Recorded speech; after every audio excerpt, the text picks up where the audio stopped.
Welcome everybody back here at Veil of Sound. Welcome back to our midweek interviews. And welcome back to the hardcore metal thing side of Veil of Sound, because I'm very, very, very happy to have this fine gentleman here on the show. I'm very happy to have Tim Millar from Protest the Hero. So Tim, thanks for joining. Hey, thanks for having me. Wonderful to have you. I hope that by now everybody has listened to their new record, Within, which was released July 17th, so a little bit before this one comes out. And of course, we have to talk about the record, but I've already explained to Tim, the first thing that we always do here is the plug of the day, so we both get to pick a band that we think deserves a little bit more attention. I'm going to plug something that 20 years ago would not have needed more attention, but I think that is flying under the radar nowadays, and that is The Fall of Troy. Oh, yeah. I knew you'd like that. Yes. For everybody who doesn't know it, it's a band, I think it were three relatives, right? Or even three brothers, I'm not sure. No. Somewhere from the Midwest who, as they said it, looked through Dad's record collection, found a lot of prog rock from the 70s and turned it into music with a very sharp metallic edge. Somewhere shortly after the millennium. So, yeah, I think if you like Protest the Hero, then there is a big probability that you'll also like The Fall of Troy. Tim, nice. Which band would you plug? Oh, yeah, you first. Can I comment on The Fall of Troy? Of course you can. Please do so. Absolutely love them. Definitely, around the Kazaya period and our early time, they were a big influence. But our very first U.S. tour was with The Fall of Troy. We met them in Long Island, New York, and the two of us somehow made it all the way to Seattle. And they're from Seattle, so that was cool ending there. But yeah, they were like our first U.S. touring buddies. And we still keep in touch. The singer and guitarist Thomas came out to one of our shows a couple years ago, and I know they were just through Toronto. I couldn't make it to that, but I'm just really happy to hear they're going again. And maybe they'll have another 20 years. Would be awesome. And if anybody wants to have a suggestion where to start with their work, well, for me it would always be Doppelganger, their second full length. But you can also not go wrong with Manipulator or their self-titled debut. So, yeah. Tim, which band would you plug? All right, yeah, I'm happy you gave me a minute to think about this one. But there's a band from Canada, from Montreal area called No Bro. And they're more of like a punky punk band. But the whole concept is there's no bros in their band. Oh. It's all women or non-binary, but they're like tough as nails. But very like feministy punk, which I like, it's getting better now, but growing up in the punk and metal scene, there's a lot of guys. So I like, when women, get involved in the scene as well. And, they're pretty badass. So, No Bro, Nobro.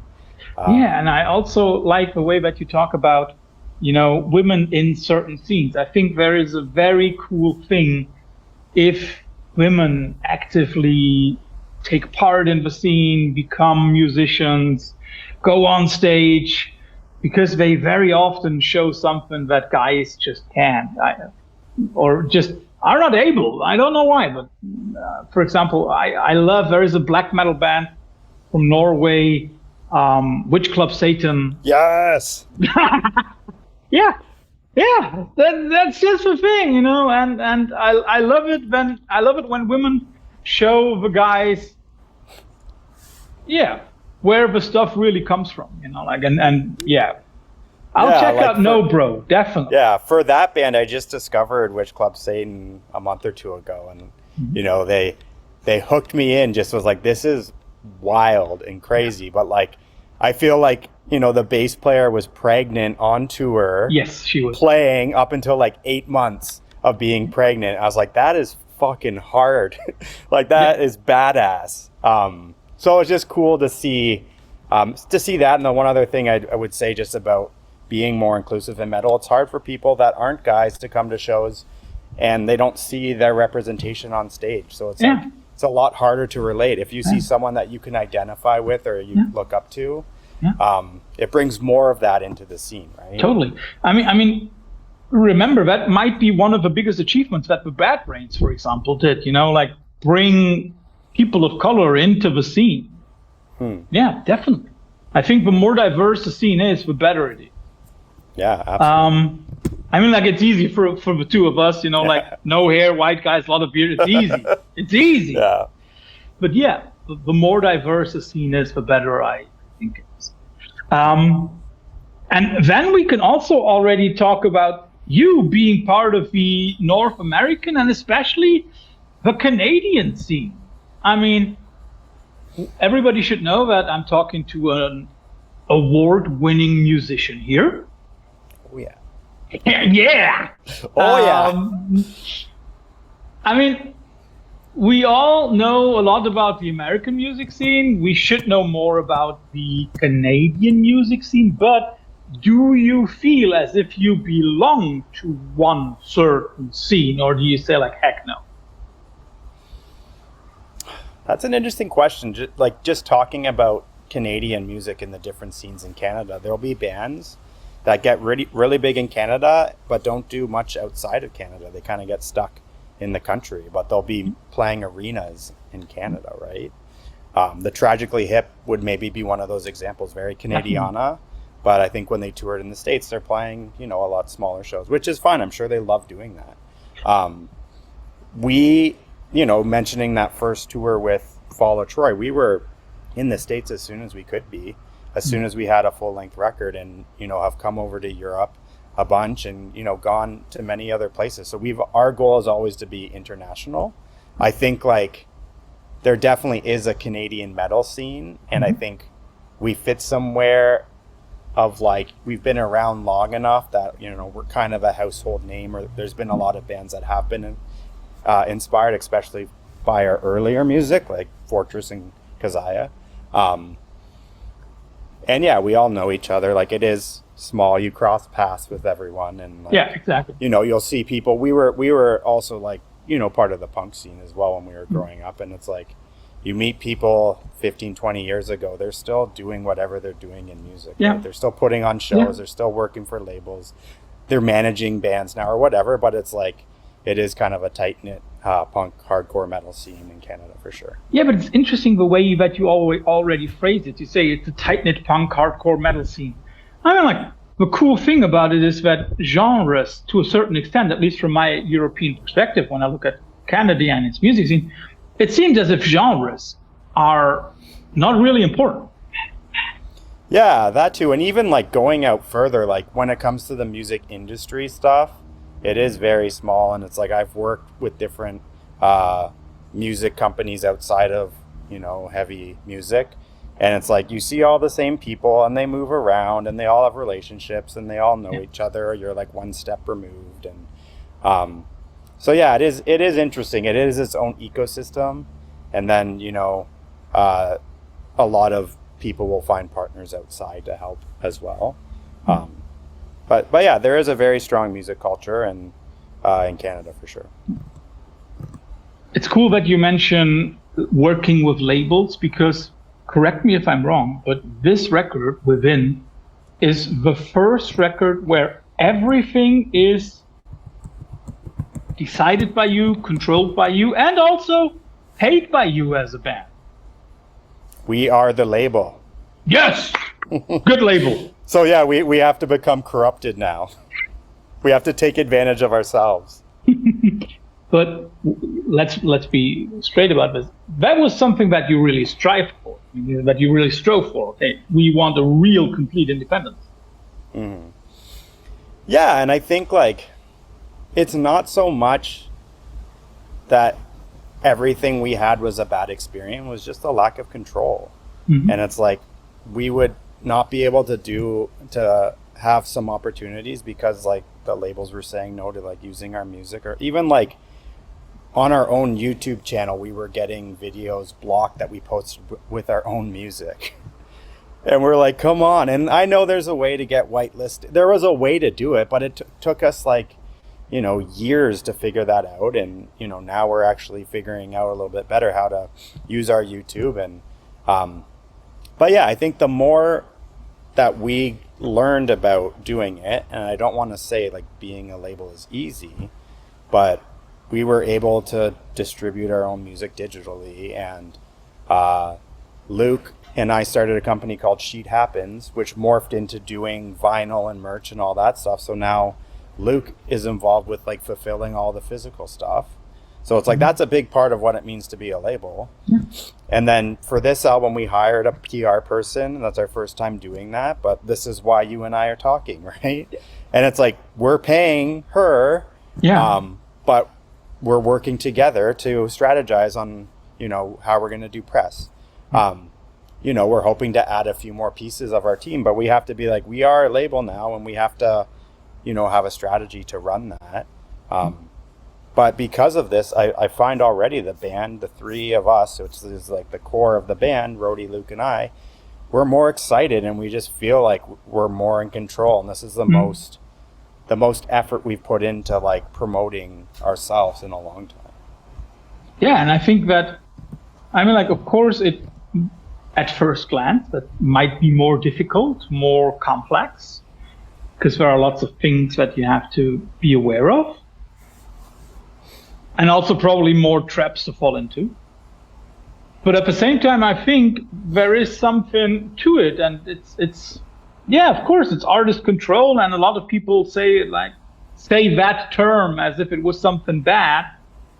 But I think in our day and age, when AI is taking over and all of a sudden people are being sued for their own music, which is then reproduced by AI, you have to take certain measures to control your own destiny.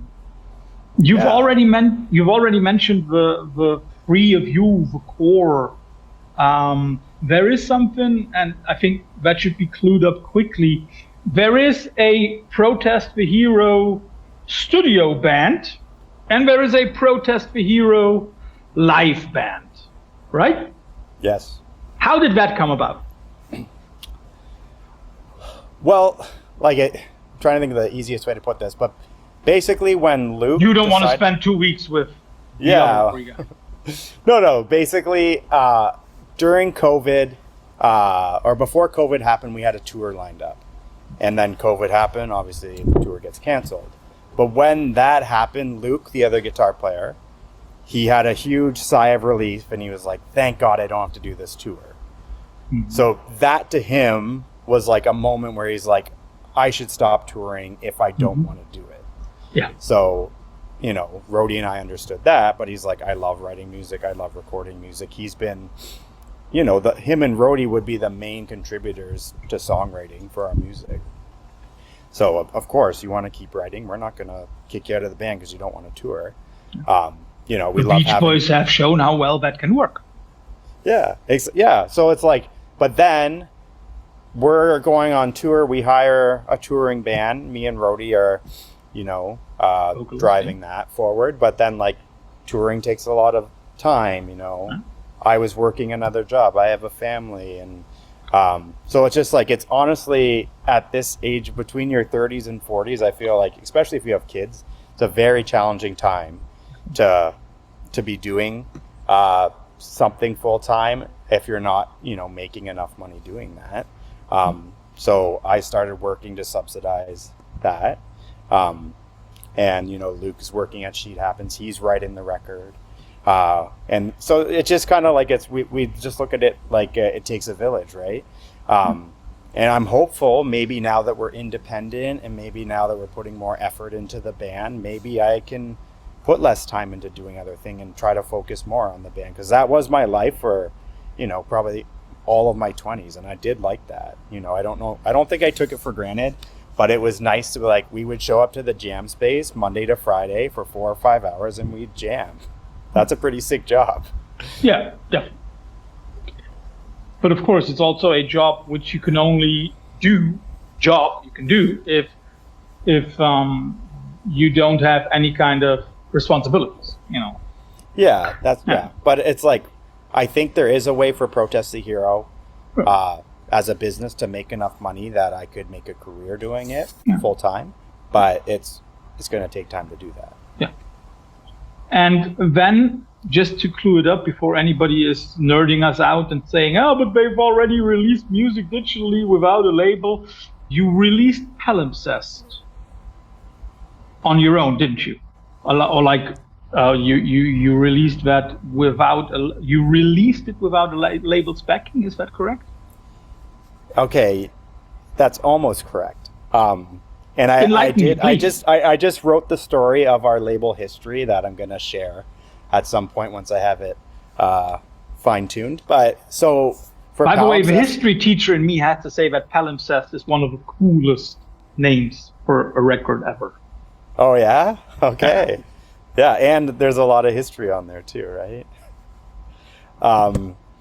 Yeah, so at that point our independence was like, it wasn't overnight. It was like slowly we're getting more and more of it back. But with Palimpsest, and Pacific Myth was actually the first record we had this. We had North America, we had the ownership of the rights in North America for those records. And then our label, the last label that was hanging on, was for the rest of the world. So the good thing about that is Canada and the US is our biggest market. So that was probably the lion's share. I'd say like UK and Germany, a few other European, Australia is good. But we were holding the biggest markets, so that was definitely helpful. And yeah, like we know the data on that, so we can see how that went for us, and it's really good to see that. You don't always see that when someone else is doing the accounting, right? There are two questions, of course, directly connected to that. And here I first go full circle. You said in Canada you are part of a Canadian metal scene. Would you say that in America you all of a sudden turn into a rock metal band, which is in that certain niche in the US? That we turn into a prog? Yeah, but as I said, in Canada, you're a Canadian metal band. It doesn't need any further distinction. Whereas when you come to America, there is a difference between playing with a punk band and a prog metal band. Yeah, I guess so. Like, we've always had a hard time fitting in. But yeah, I don't know what the average person would consider us. I know we are progressive. I know we are heavy. I think not a lot of prog bands have that like punky element that we have. We'll come to that in a moment. Yeah, so it's like, I don't know. Like for me, I think just metal is like a good overarching. But yeah, I think I don't think it changes from Canada to the US. But that's a good thing. I don't know. We were headlining a lot of shows when we were touring the US, and then our last tour we played with Between the Buried and Me. Which was just the two of us on the tour, and yeah, it was great. Like that does fit in, but we were still meeting people at the shows. Like, oh, I've never heard of you guys. Have you been a band for long? Like, oh yeah, yeah, roughly 25 years by now. Yeah, so it's like I don't know if we're always like in that prog scene where people are like, oh, this, this is too punky to be prog, or whatever it is. I don't know. I don't know what prog heads think. Which is maybe the coolest. I think we should turn that into a T-shirt. I don't know what prog heads think, but you might be onto something there. Or are we prog? Protest the Hero. Are we a prog band? And the other thing is, then the experience from Palimpsest must have been so positive that you then said, okay, this seems to work out. Let's go fully independent. Yeah, like I think I'm pretty sure we were trying to get that for Palimpsest, and we just couldn't negotiate it. So for this album, it's always been the same thing. We're just like, we don't feel like the trade that whatever we've signed, which I understand is our decision. We've signed these deals. We're not the victim. We've made this choice, but we just don't feel like we get much out of it. So it's just like we don't want that, and we've. That being said, it's like, I guess labels aren't dropping us. We've never been dropped from a label, so we have to be making them some money. at the end of the day, it's all economics. I mean, let's be honest. Even the punk and hardcore label has to come up with black numbers and not with red ink. Yeah, that's clear. So yeah, I think we've always wanted that. And yeah, like since we can see the numbers, we saw how much of the streams Palimpsest had. Like we are betting on ourselves. We think it's a pretty safe bet. You know, if Within absolutely sucks, then maybe we'll lose in the end. We'll be in the red. I don't think so. But we know what we like and what we hope people like, and we won't put it out if it's not what we think is reasonable. Then let's cut straight to the record, Within. First of all, you, because I'm not the one talking all the time. I would like you maybe explain the title, because the title, compared to some of your other record titles, seems a little strange. You had Kazaya, you had Fortress, Pacific Myth, and all the others. But Within, at first glance, seems, I don't know, strange? All right. No. In comparison with the other ones. Yeah, fair enough. Like I think as this is coming together, I also learn more and more about the meaning. You know, the lyrics and the concepts are a roadie thing for sure. Yeah. But I've learned about the Hermetic maxim. And what is it? As above, so below. As within, so without. You know, these pairs. And I know Rhodey was writing a lot of lyrics about, him and like his personal experiences. So I think even just hearing that and knowing that it's very close to him, that is within, right? Yeah. It's on a very like micro level. And, I think he wanted to talk about how the world affects you internally. Yeah, it's the way that I understood the Hermetic maxim always was. One of my professors back at school always summarized it with, what is global is individual. Yeah.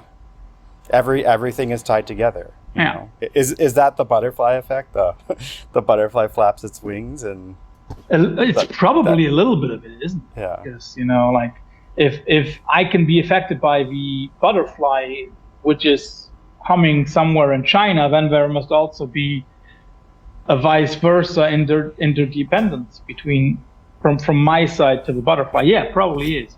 And even like the stuff, anything that's going on with the world, and if there's like negative energy happening somewhere, it's like that does trickle through, whether it's through the media, but even people being affected, it's like it's going to affect everyone in some way. Yeah.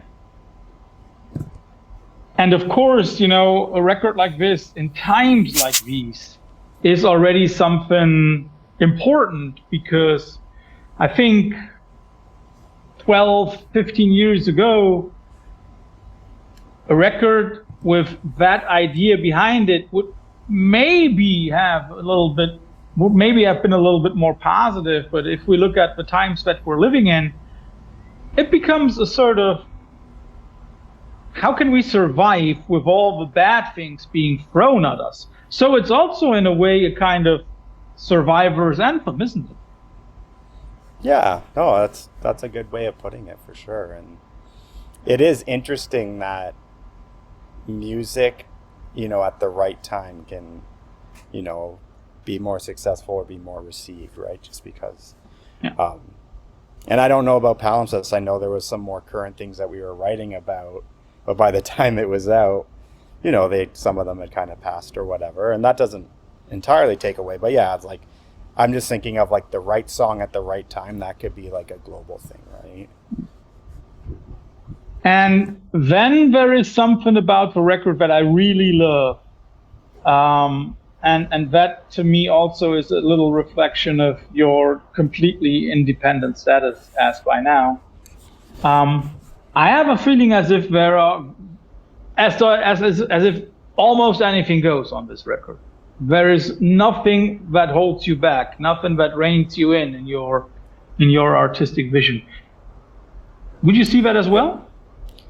I think in general, that's kind of our attitude. Like, it's, if it passes through the people that are writing the song and making it, it's like, and we like it, it stays, right? Sometimes we'll do stuff and we'll be like, okay, that's like too silly, or like comes out of the blue or whatever, but you know, we're really willing to try anything, and it's mostly a democracy when we're songwriting, and like you just have to advocate for what you hear and put it together and like, you know, pitch it to the other bandmates, and you know, but yeah, I don't think anything's, you know, out of the realm of possibilities. And then there are also some things on some of the songs that I would like to talk about. First thing, how or what do you think about interludes? You personally? I'm trying to think, well, like Protest the Hero interludes, or no, in general. In general, it depends what it is. Like some of them people don't like, some of them, or some of them I don't like, and it's a skip track.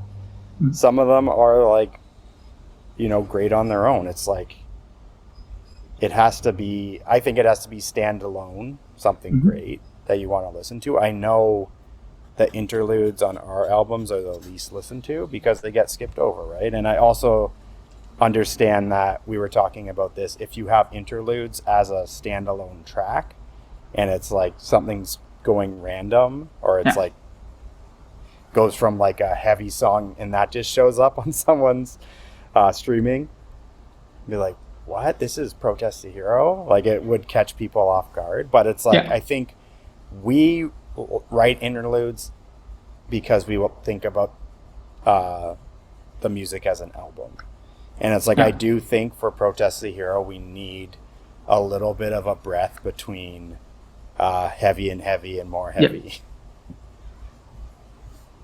And then there is something about the interludes on this record, which is very interesting, because the first one is track number 3, I above, or 1 above.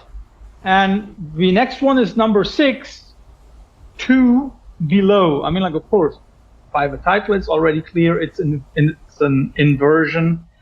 But musically, it also sounds like a little bit of an inversion, isn't it? Because I above seems a little timid, and 2 below sounds very grand. Intention?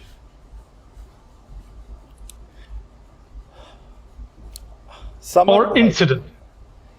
I think a little bit of both, but it's like when you know, we gave Will some direction, who was the orchestrator. And like, he comes back with some stuff, and then we knew the track order, so we were trying to fit stuff together, and like like he had heard the song before and after, so yeah, like, it wasn't the intention as far as like, do this, and this is how you're gonna do it. Like, here's the 2 parts, kind of make this work, like, show us what you think, and then we'll kind of go back and forth and whatever. So yeah, and then like, they were named after that, so like the names came last to kind of like, we just thought aesthetically it worked with the album, kind of splitting it up. You know, also having the name look different. So it's like, if someone were to come across it and like, oh, 1 above, that's different than like Grandfather's Axe or whatever, right? So yeah, it's kind of, it's hard to know how these things like end in the end, because everyone's like doing something and they fit together, and we just kind of make decisions. Some of them are accidental, some of them, you know, are intentional.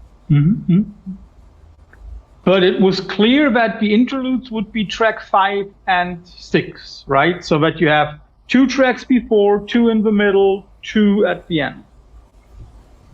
Yeah, so it'd be 2 and then interlude 2, interlude then 2. Yeah, it's like, it's very symmetrical.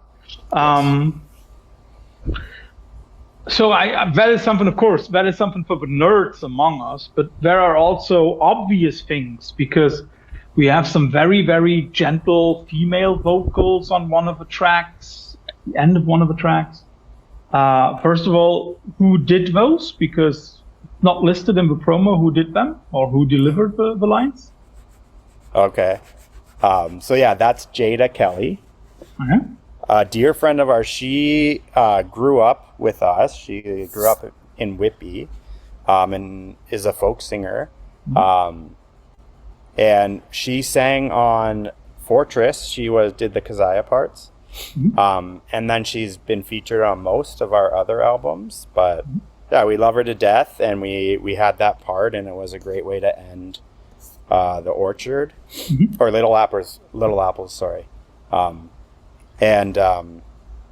Yeah, it's like, I think for fans that know us, sometimes they're like waiting for the Jada part, like, where's she gonna be? So, or they hear her and they're like, oh, that's Jada. Yeah, because of course, that's an interesting way of also looping and connecting albums per se. Yeah, or back to the It Takes a Village. Like, Jada's definitely been part of that. She's toured with us. So yeah, it's nice to kind of have those, sounds and people that can continue to be involved. Yeah, and I also like the fact it's not as if it's hidden somewhere in the mix, like an Easter egg that people have to find. It's very obvious, and it's very, here she is, you wanted it, here you got it. So that's a very, very cool thing. Yeah, definitely. Yeah. Then we've already spoken about track listing. The Mariner, the longest track on the record, 7.5 minutes. Was it clear for all of you that, okay, that is the track to end the record? Yeah, I think I don't think that was the case when we were writing it, but when we had all the songs done and we listened through, we started trying to figure out the track listing, and it's like, yeah, that was the clear. This is the big finale, right? Yeah. And then there is something, of course, Brody's vocals always reminded me in a way of Bruce Dickinson. Hope he doesn't mind. Yeah. I'm very sure he doesn't mind. But do you also witness it as if he's turned it up a notch on this one? As if it's even more Dickinson?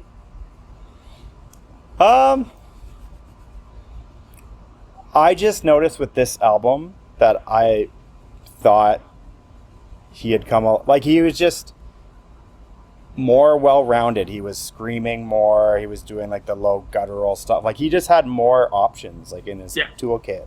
Yeah. And his voice sounded great. It sounded really powerful.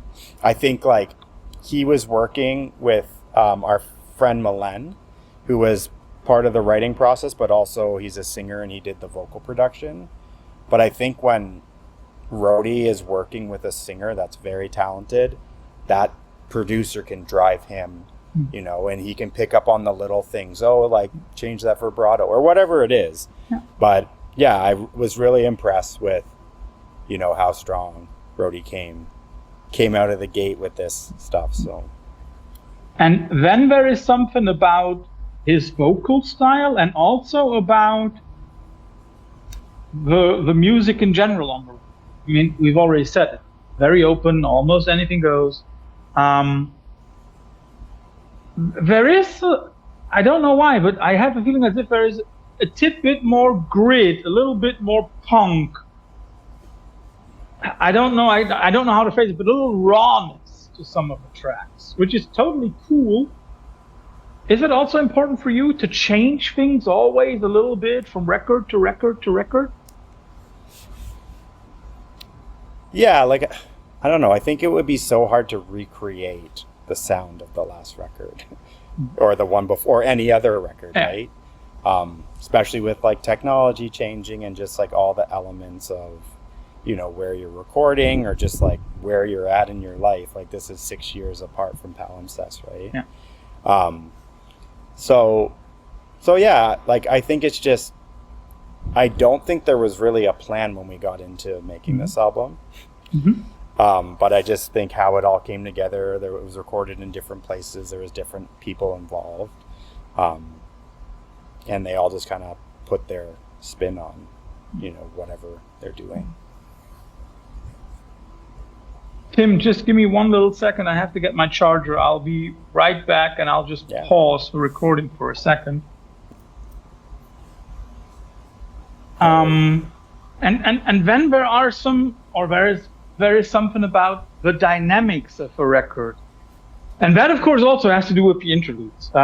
You are able to give this record, or you were able to put a lot of different dynamics on the tracks and still keep this progressive metal protest the hero element that makes you easily recognizable.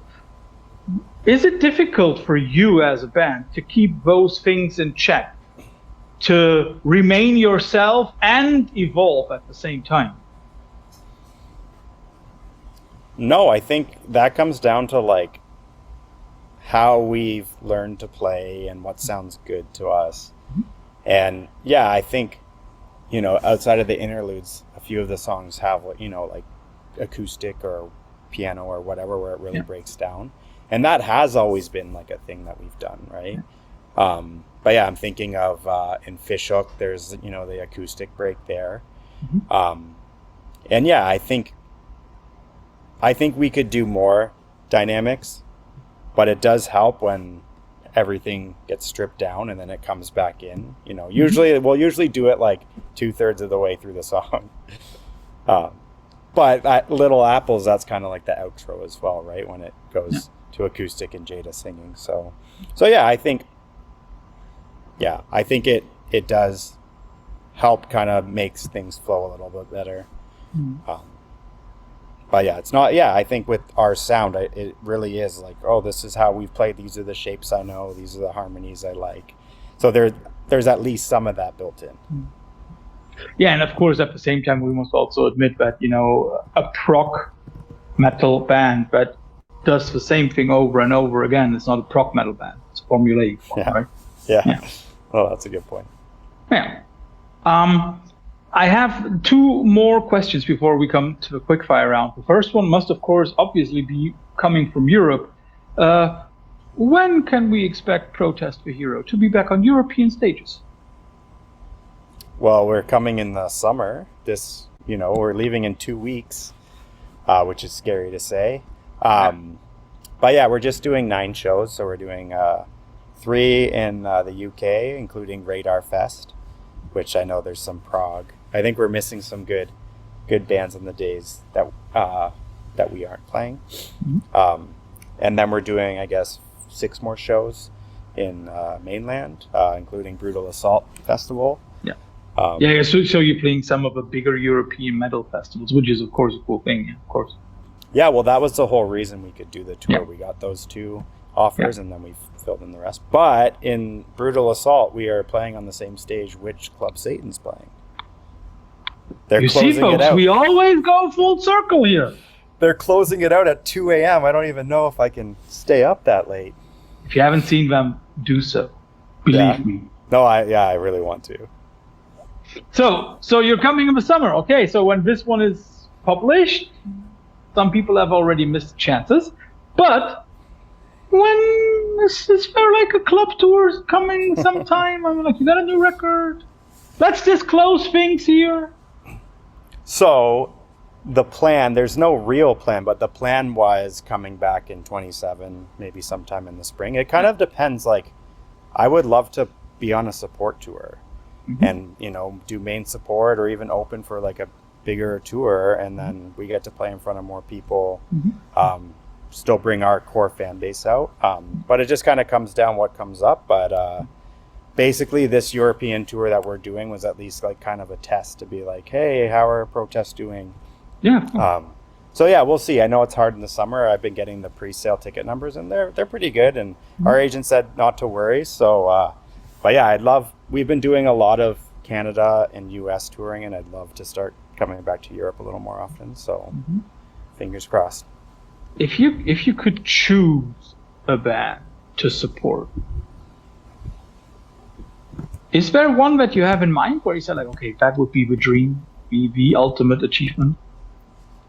Iron Maiden. Yeah, well, any of like the classic bands like that, I think would be awesome. Like 2 I can think of. One, I just watched the Mastodon documentary that they put out, but if we did a tour with Mastodon, that would be amazing. And that would fit. Yeah, definitely. Yeah. So I think that they're a good size. And yeah, I think that is a good mix, but I don't think all of the Mastodon fans know of us. So I think that'd be a cool one. I Lamb of God, something like that, something like a big metal tour, like anything like that. I'd love to, like, I don't know, I feel like we're kind of like at this spot where it's like we can start doing bigger tours and getting in front of more people. We have this new album, so yeah, I can only hope. But yeah, we're happy to play headline shows too, or do like a co-support with co-headline with another cool European band or something. So we're open to anything. Fingers crossed, right? Fingers crossed. And I have to ask that because I still don't get it.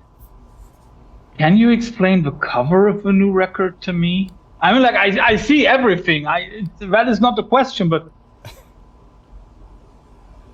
what? Like, what's the concept? Yeah, please. Is there a concept behind it? Apart from everything looking really beautiful. Yeah, I'm not the person to ask about that. I should actually ask Luke about this, but I don't know. Like, in general, we like animals. Yeah, I know. So having a badass ram jumping into the air, like, looks cool. It's like a 6x6 foot painting. Okay. And yeah, I don't know how like Luke does the art direction. I don't know how he got like stuck on that, because I don't think there's any imagery around the ram in the. Well, there is the sun and everything, and there are butterflies, so there is a lot going on in the picture itself. But it's just why? It's a really it sticks. I mean, like, you see it, and you will. I think from the first moment you've seen it and associated it with your record, within, I think it will stick in your head. You will easily recognize it. Well, it's but you won't understand it. Yeah, but maybe that is also the mystique behind it. Yeah, and like, well, I'm thinking of Palimpsest. We had the bull and the American flag, right? And you know, it's like, what's the next animal? Yeah. But yeah, I wish I had a better answer. That's all cool. I should find out. All good. Something that just struck me when I was looking at one of the promo shots for your new record. How would you answer the age-old question that Zappa put out there? Does humor belong in music? How would you answer that? Yeah, 100%. Any kind of humor, or would you agree that it should not be some kind of? I mean, like, it shouldn't be too goofy, right?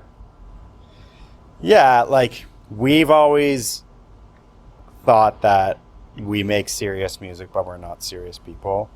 And it's like, it is hard for us to be serious, because I feel like that's, like, there's pressure internally, or it's like, oh, you can't be serious about that, and it's like, everything's a joke, which isn't, great some of the time. But like, when we have our band meetings, we'll talk for 10 minutes about like dick and fart humor and all that stuff. So it's like, that's who we are. Yeah. Anytime we need to make a photo, like, especially we have trauma from when we did like early on photos, and like the photographer would be like, okay, if now anybody wants to know what he means, look at their Spotify. The photographer would always use the serious picture, and we do like other like goofy ones. So it's like, now we're just like, we're not doing a serious picture. Yeah, then I would probably guess that you would support my statement to Zappa's answer.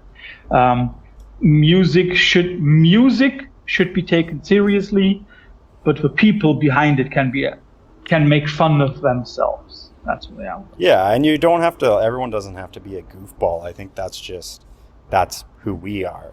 Yeah, and it's also a way that not everybody should be dead serious about everything. Right? I mean, like, life is a balance. Yeah, definitely.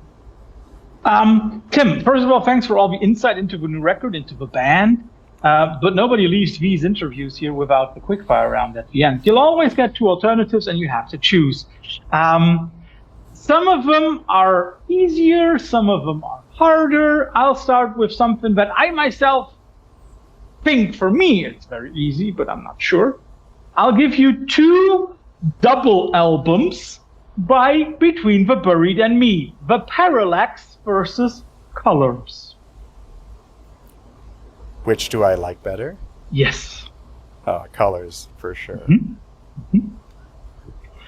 And when Colors, or basically also some of the other things that they've done, is there something where you say like, okay, how should I say? I get this a little more than the older stuff. For example, I always love when bands do cover albums, like Between the Buried and Me also did with The Anatomy of. But yeah, I also always think that there is something that a band, that is something what wondered me always about Between the Buried and Me, because they did the covers album very, very early on. That to me is always something for a later stage, when you're like in your 30s as a band or something like that. Is there something where you say like, okay, a band should also do certain things only at a certain time? No, ultimately when I listen to it, it's just like, do I like this or not? Mm-hmm. But like I do understand as people age, sometimes they get like more mature with their songwriting and stuff like that. But I was just looking at the track listing for Colors, but I feel like I fell off listening to them for a while, and anytime I put on their newer stuff, I like it, but I just haven't listened to it enough to be like super familiar. But I remember that record I listened to a lot, and like Ants of the Sky and White Walls, those two songs, I remember, you know, for me, they always have a few songs that have like really good parts that, you know, doesn't matter what else is in the song. Yeah. To me, one of the defining moments when I got into them early on will always be The Arsonist, because that's just an awesome track, and I also like the way that they quote one of my favorite films at the end. What's the film? I think I'm very sure, if I remember correctly, aren't they quoting from the Boondock Saints at the end? I'll look it up, but I'm pretty sure it is. Just give me a second. I was looking at the lyrics. Now you will receive us. We do not ask. Yeah, exactly, and that is the prayer? Exactly. Yeah. That is the Boondock Saints. Yeah. Yeah. No, that's not just for prayer. It's not just for prayer. It is the thing that they say in the courtroom before they start their prayer. You know, now you will receive us. We don't ask for your poor. And then afterwards, they shoot the mob guy. Okay. Yeah. 2 to the back of the head, right? 3. I think, 3? Isn't it? Yeah, because it's Connelly in the middle and Fitzpatrick and Norman Reed is on the other side. So I think it's 3, actually. All right. The trifecta. Yeah. I mean, it must be 3. It must be the Holy Trinity. The Father, Son, and the Holy Ghost. But enough. My God, everybody thinks we're nerding out to the max. Who probably are, but I don't care. Yeah, they've left. I'll give you 2 albums by the Dillinger Escape Plan. And I'm very happy I don't have to choose between Calculating Infinity and Miss Machine. That's a really hard one. I know. Because I will say, I think Calculating Infinity or the one with Mike Patton. Irony is a dead scene. Irony is a dead scene. Irony is a dead scene, exactly, yeah. I think I heard those around the same time. Mm-hmm. And yeah, that would just had a really big impact on me, being like, I've never heard anything close to what this is. But then Miss Machine, it was kind of more commercial in the sense of what Dillinger commercial could be, just with hooks and melodies. And I was like, again, it was breaking up some of the wild stuff that Dillinger was doing with like something a little bit more straightforward.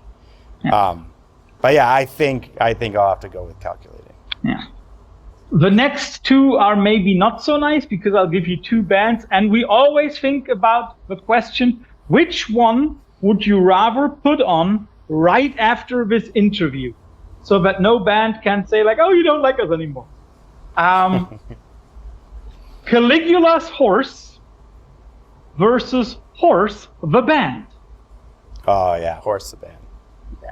That was an easy one, right? I honestly am not super familiar with Caligula's Horse. Yeah. But I do know they're like a well-respected band in the metal scene, prog metal scene. Yeah.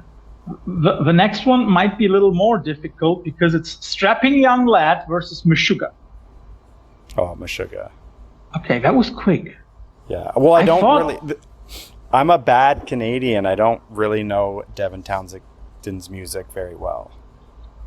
Yeah, okay. So I know they're legends. But yeah, I just know more Meshuggah music. Would you also say that Meshuggah is more of an influence on Protest the Hero? If they are at all. Yeah, I don't. Indirectly, I think bands that liked Meshuggah and emulated them would have maybe influenced us. But more recently, I've gotten into Meshuggah. I was always like a little bit familiar. But yeah, even like in the last year, I've been listening to more of that stuff. A band that is even in your promo text referred to as per fans off is Coheed and Cambria. Okay. You'll get 2 records and you have to choose between In Keeping Secrets of Silent Earth 3 versus the Second Stage Turbine Blade. Second Stage Turbine. I can see that it was also the first one that I listened to by Coheed and Cambria. But I have to say, the fact that my daughter was able to sing parts of some of the tracks on In Keeping Secrets at the age of 2 or 3, it must be In Keeping. It's just the Yeah, so, kind of same with the Dillinger thing. Like that was the first record I got for Coheed, but yeah, it's nostalgic and it's a little bit raw. And there's some good hooks, like the Good Eye Sniper. That is basically the song that my daughter was able to quote and sing. But that's Second Stage, right? No, that is In Keeping Secrets. What? What's Good Eye Sniper, I shoot, you run, the words are screaming off the wall. I still will stick with Second Stage, but what's the... Second Stage is something like Devil in Jersey City. Devil Jersey City. Yeah. Shaboody.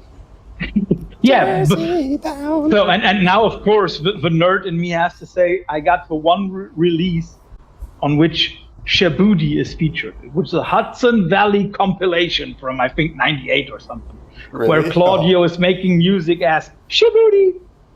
Wow, that's cool. Yeah, that's just come on, forget it. Just the old man talking. And the next one, I hope, is maybe a little bit more difficult. You get, again, 2 bands, Periphery versus Tesseract.